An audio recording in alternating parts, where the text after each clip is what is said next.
চলো প্রত্যেকে তোমাকে আজ নিয়ে যাই দার্জিলিং এর ঘুম রেল স্টেশনের পাশে ছিমছাম সুন্দর এভারেস্ট পরিবারের বাড়িতে।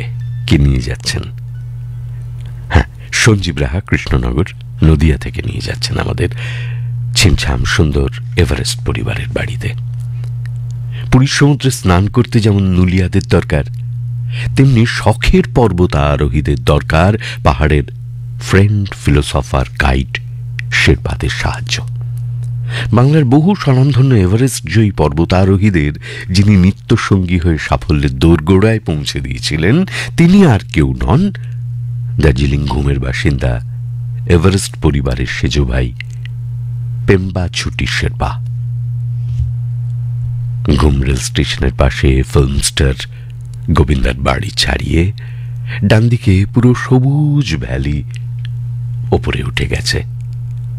চারদিকে পাহাড়ের মাঝে ছোট্ট সুন্দর গ্রাম, খুব বেশি বাড়িঘর নেই।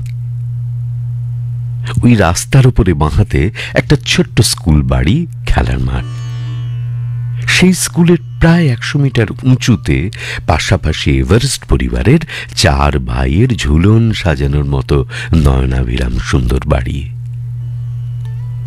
শুধু 8 বার বিভিন্ন দিক দিয়ে এভারেস্টে ওঠা ছাড়াও পেম্বা, কাঞ্চনজঙ্ঘা, মাউন্ট অন্নপূর্ণা, দৌলাগিরি সহ দেশ বিদেশের বিভিন্ন টিমের সঙ্গে লোৎসে, মাকালু, মানাসুলুর মতো 8000 মিটার উচ্চতা শৃঙ্গ জয় করেছে জলভাতের মতো।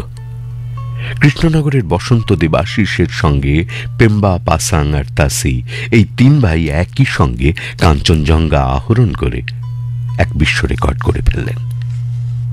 পেম্বা শেরপার বাড়িটা 4 কামরার, ফুল অর্কিডে ঘেরা।